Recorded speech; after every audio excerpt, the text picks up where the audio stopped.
કેમ છો વાલા વિદ્યાર્થી મિત્રો, welcome to universe commerce. Universe commerce ની અંદર ચાલી રહી સિરીઝ ની અંદર કોમર્સ ની અંદર તો અત્યારે હાલ આપણે બીએ એસ્પેશિયલ ઇકોનોમિક્સ ના સબ્જેક્ટ પર ફોકસ કરી રહ્યા હતા, પરંતુ ઘણા બધા વિદ્યાર્થીઓ કે જેમના આર્ટ્સ ની અંદર અભ્યાસ કરતા હતા, હિસ્ટ્રી સબ્જેક્ટ ને લઈને ઘણા બધા ક્વેશ્ચન હતા. તો એ ક્વેશ્ચનના નિવારણ માટે થઈ, એ ક્વેશ્ચનના સોલ્યુશન માટે થઈને આજે આપણે ધોરણ 11 ની હિસ્ટ્રીનો પાર્ટ 1 નો સૌથી પહેલો ટોપિક, સરસ મજાનો ટોપિક, એ ટોપિક ઉપર આપણે સરસ મજાની ચર્ચા કરવાના છીએ. તો ચલો શરૂઆત કરીએ આજના ટોપિકની. જે ટોપિકનું નામ છે યુરોપિયન પ્રજાનું ભારતમાં આગમન.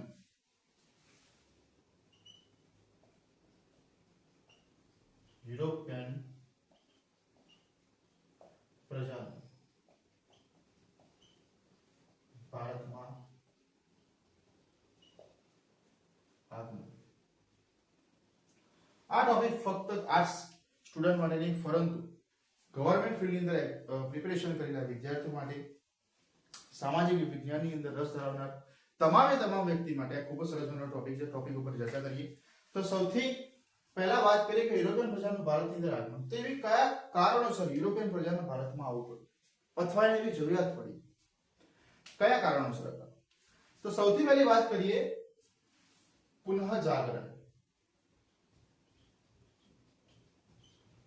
જેની શરૂઆત થઈ હતી ઇટલીમાં. પુનઃ જાગરણ એટલે શું?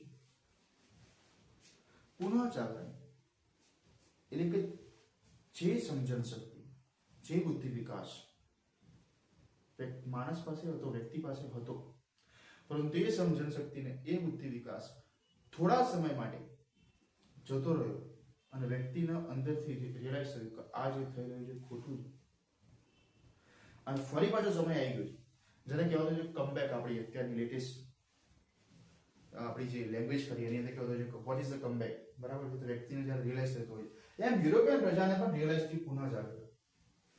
તો કે પુનઃ જાગરણ એટલે શું? તો કે પુનઃ જાગરણ પહેલા યુરોપિયન પ્રજાની શું પરિસ્થિતિ હતી એના વિશે થોડી ચર્ચા કરી લઈએ. તો યુરોપની અંદર કોર્ટ ઓફ ચર્ચ આ સર્વત્ર, મતલબ કોર્ટ ઓફ ચર્ચમાંથી કોઈ પણ પ્રકારનું સ્ટેટમેન્ટ આવ્યું તો એ જ કાયદો ને, એ જ વાત ને, એ જ માન્ય. સેમ વસ્તુ મુસ્લિમ ધર્મની અંદર હતું કે ખલીફા તરફથી કોઈ પણ સ્ટેટમેન્ટ આવ્યું તો એ જ માન્ય, એ જ માનવાનું, કોઈ બીજી કોઈ વાતચીત નહીં. એમ ખ્રિસ્તી ધર્મની અંદર કોર્ટ ઓફ ચર્ચ હતું. પરંતુ થતું તો શું કે જેમ જેમ સમય આગળ વધતા વિજ્ઞાને ખોજ કરી, વૈજ્ઞાનિક પદ્ધતિઓ દ્વારા નવી નવી વસ્તુની શોધ થવા માંડી, લોકોની ધારણાઓ જે હતી એ ખોટી પડવા માંડી, અને વૈજ્ઞાનિક પદ્ધતિથી જ્યારે વ્યક્તિઓને વ્યવસ્થિત પ્રકારે જ્ઞાન પ્રાપ્ત થયું, ત્યારે તે સમયની અંદર યુરોપની અંદર પુનઃ જાગરણની પ્રક્રિયા થઈ. તો યુરોપિયન પ્રજાનું ભારતની અંદર આગમનની અંદર સૌથી પહેલી વાત છે પુનઃ જાગરણ.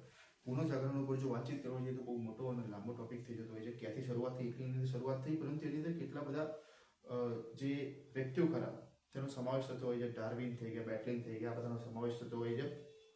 એમને શું કોર્ટ ઓફ ચર્ચ સામે પોતાના વ્યક્તિત્વ, વસ્તુ વિચારની જે વિચારો ખરા એ મૂક્યા, વૈજ્ઞાનિક પદ્ધતિઓ મૂકી, અને કેવી આખી ટોટલી ઘટના થઈ એના ઉપર ના જતા સૌથી પહેલું કારણ એટલે કે પુનઃ જાગરણ. વાત કરીએ બીજા કારણની. બીજું કયું કારણ? તો કે પોતાના ધર્મનો ફેલાવો, એટલે કે ખ્રિસ્તી ધર્મનો ફેલાવો.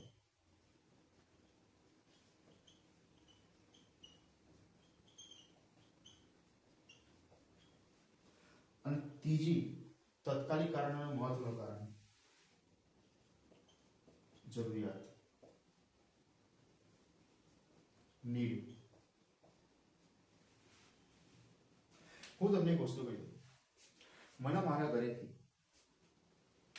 2 ટાઈમ સવાર અને સાંજ જમવાનું મળી જતું હોય, મારી બધી જીવન જરૂરિયાતની વસ્તુઓ મારા ઘરેથી સંપૂર્ણ પૂર્ણ થતી હોય, આજે પણ થાય છે, પૂરી થતી હોય, તો હું મારા જીવનની અંદર કોઈ પણ પ્રકારનો સંઘર્ષ રહેતો હતો નથી. પરંતુ અચાનક જ એક દિવસની અંદર મને મારા ઘરેથી એવું કહી દેવામાં આવે કે આજથી તમારી જીવન જરૂરિયાતની તમામ વસ્તુ તમારે જાતે કરવાની છે. मतलब सवारे उठीने बहार जवानुं छे, सांजे घरे कमाईने लाववानुं छे, तो तमने खावा मळशे, तो तमने रहेवा मळशे, तो तमने बधी वस्तु मळशे. तो मारी जरूरियातो माटे ए समय हुं ऊभो थईश. અંત થતા તમામ પ્રયત્નો કરીશ. શરૂઆતના પ્રયત્નોની અંદર હું નિષ્ફળ પણ ગઈશ. આ લોકો પણ ગયા.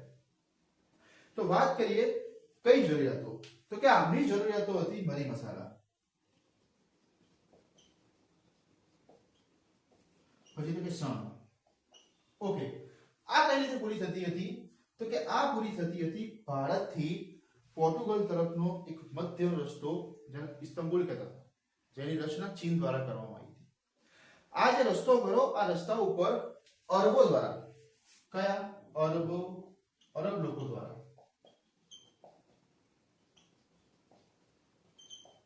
કબજો કરી દેવામાં આવ્યો.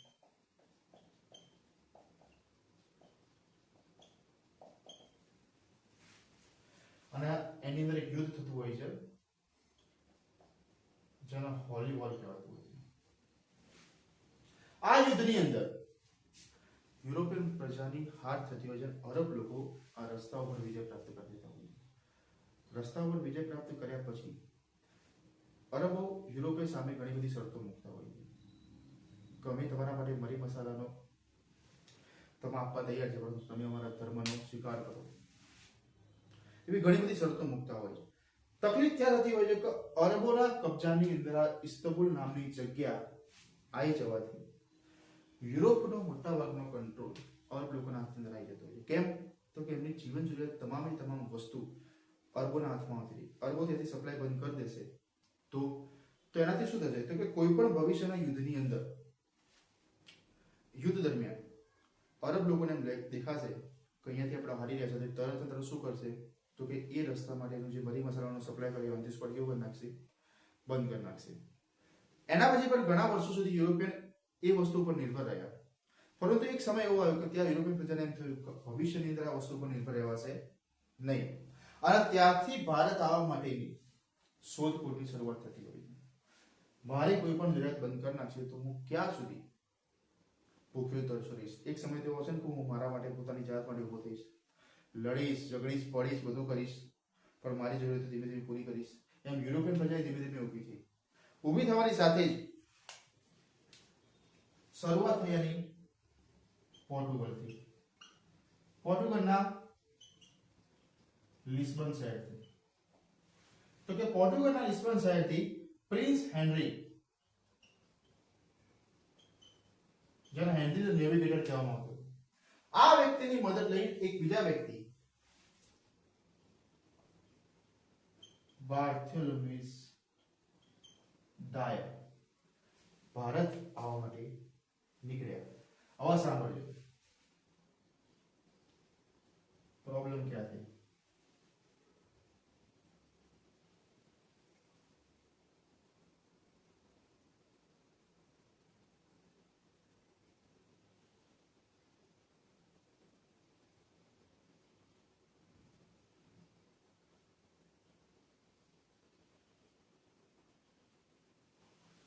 આ બાજુ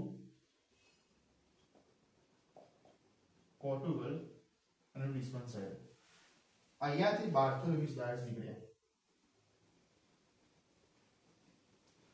ભારતના આ માર્ગ સુધી પહોંચ્યા અને અહીંયા પહોંચ્યા પછી કન્ફ્યુઝ થઈ ગયા.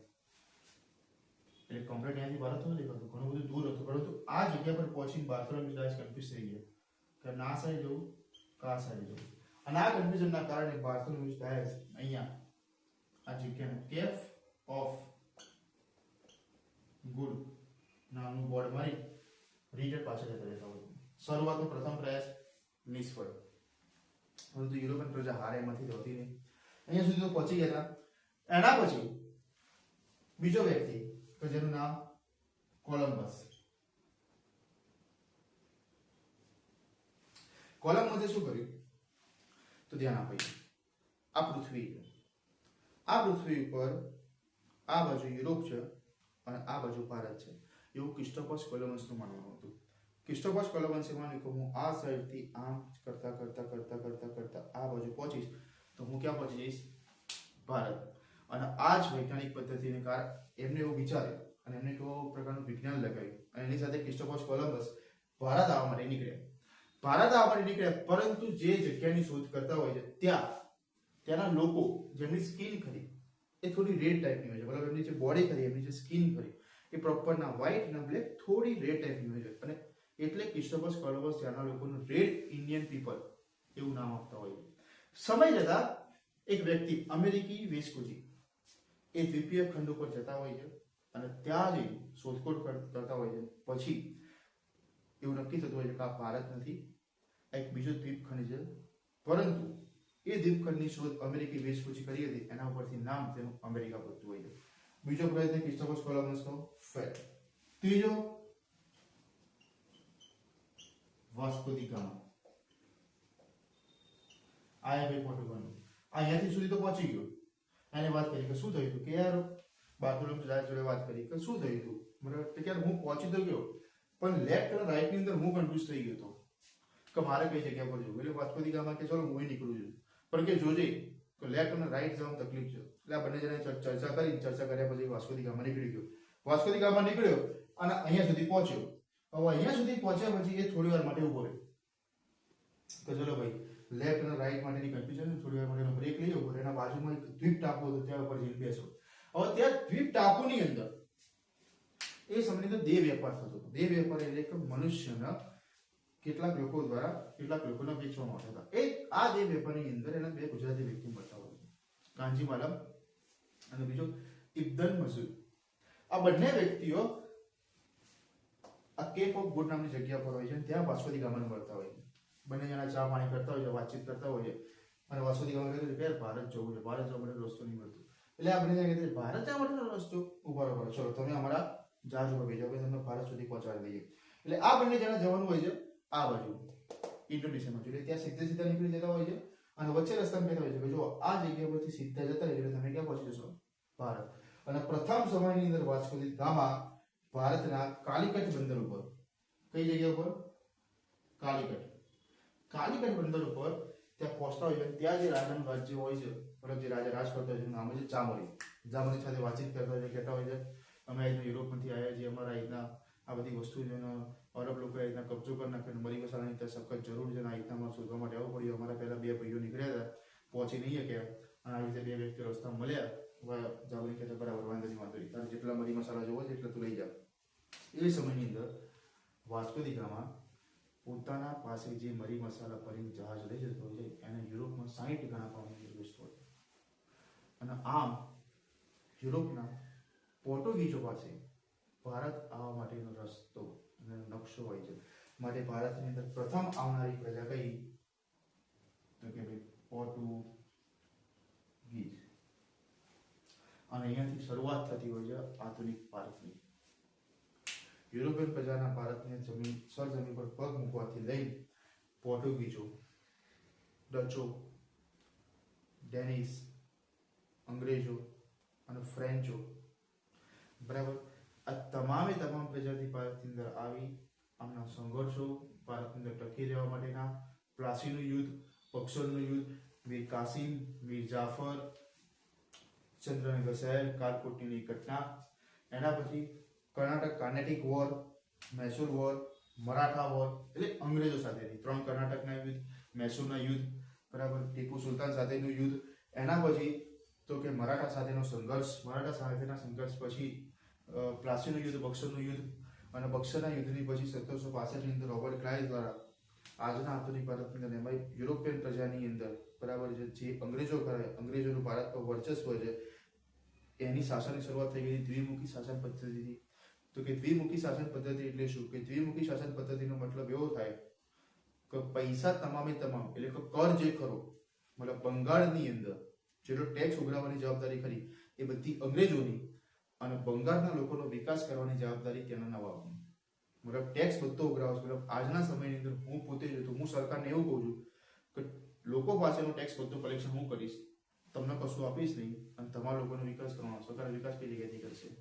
રોબર્ટ ક્લાઇવની દ્વિમુખી શાસન પદ્ધતિ, અને ત્યાંથી ભારતની 1765 ની અંદરથી થયેલી જર્નીની શરૂઆત, બરાબર, એના પછીના કેટલા બધા વિદ્રોહ, 1857 પહેલાના વિદ્રોહ, 1857 પછીનો વિદ્રોહ, 1857 નો વિદ્રોહ, ખેડૂતોના વિદ્રોહ, તમામે તમામ ઘટનાઓ. અને એ ઘટનાઓથી જ્યારે આપણે આગળ વધતા હોઈએ એટલે રાષ્ટ્રવાદનો ઉદય, એના પછી કોંગ્રેસની સ્થાપના 1885, એવો હ્યુમ 28 ડિસેમ્બર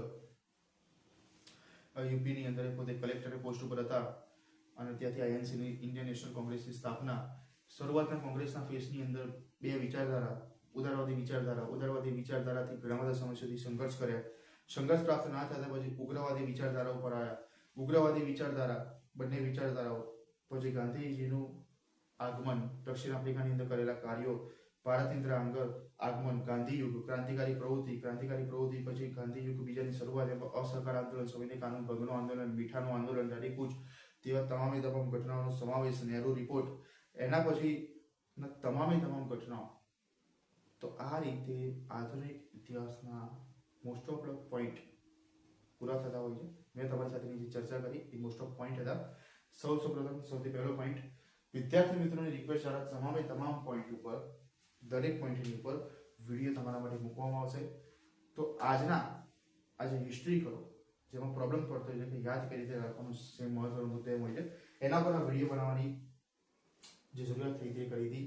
આ સરસ મજાનો ટોપિક લીધો. તો વાતચીત કરીએ કે ઇતિહાસને યાદ કઈ રીતે રાખવો. તો સાંભળો, ઇતિહાસને તમે જ્યારે કનેક્ટ નહીં કરો તો તમને યાદ નહીં રહે. યુરોપિયન પ્રજાનું ભારતમાં આગમન, સૌથી પહેલું ચેપ્ટર લઈને બેઠા, યુરોપિયન પ્રજાનું ભારતમાં આગમન વાંચવાની શરૂઆત કરી, યાદ નહીં રહે. યુરોપિયન પ્રજાનું ભારતમાં કેમ આવવું પડ્યું, કયા કારણોસર ઉદ્ભવે, કેમ આવવું પડ્યું, એની જો તમે શોધખોળ કરશો તો તમે આખી લાઈન કનેક્ટ થશે. એમ ઇતિહાસ જો તમારે સરસ મજાનો યાદ રાખવો હોય, એને સમજવો હોય, એની ઘટનાઓને સમજવી હોય, ઇતિહાસની અંદર થયેલી ઘટનાઓથી, ઇતિહાસ બહુ ખૂબ જ સરસ મજાનો વિષય છે. ત્યાંની વિચારધારા, આજની વિચારધારા કઈ રીતે ભેગી થતી હોય, એ તમામ વસ્તુને તમારે સમજવી, તેને તમારે કનેક્ટ કરવો પડે. માટે જ્યારે પણ તમે વાંચવા માટે બેસો તો એના કોર સુધી એનું મહત્વ શું છે, ઇતિહાસની અંદર જે મહત્વ છે, આ દરેક વસ્તુને જ્યારે તમે સમજો તો કોઈ પણ સબ્જેક્ટ તમારા ગોખવો નહીં પડે, તમને આરામથી યાદ રહેશે. તો આ સાથે આ ટોપિકની સંપૂર્ણ પૂર્વત કરતા અને કાલથી યુનિવર્સ કોમર્સની અંદર જે આપણી ચાલી રહેલી સિરીઝની અંદર કન્ટિન્યુ તમામ chapter wise video daily upload થતા રહેશે. તો જય હિન્દ, જય ભારત.